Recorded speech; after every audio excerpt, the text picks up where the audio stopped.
यही है मेरा मेन। अभी मुझसे पूछ गया थोड़ा सा देखिए इतना अच्छा है। मैं उधर साइड काम करता हूँ इसीलिए थोड़ा सा इधर देखिए मैं जो करता हूँ उधर काम करता हूँ। मगर मेरा अभी फिलहाल थोड़ा सा टाइममा छैन यस्तै छ। हेरिहाल्नुहोस् होला है यस्तो छ दामी छ बाटो है। म चाहिँ जाँदैछु आफ्नो त्यही भएर साथीहरू यस्तो छ बाटो दामी जस्तो पार्किङहरू छ पार्किङहरू त्यही भएर साथीहरू म चाहिँ हल्का फुल्का जाँदैछु आफ्नो कामको लागि है। अब चाहिँ म जस्तो काम त्यही भएर हो साथी हो के गर्नु यस्तै छ जानुपर्छ ड्युटी। त्यही कारणले गर्दा thank you and so much है।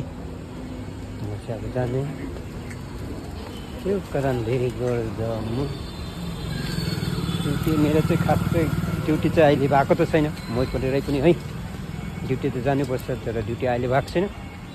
त्यो भएर कारण यस्तो छ दामी दामी छ नि हो तपाईँहरूलाई थाहा छ।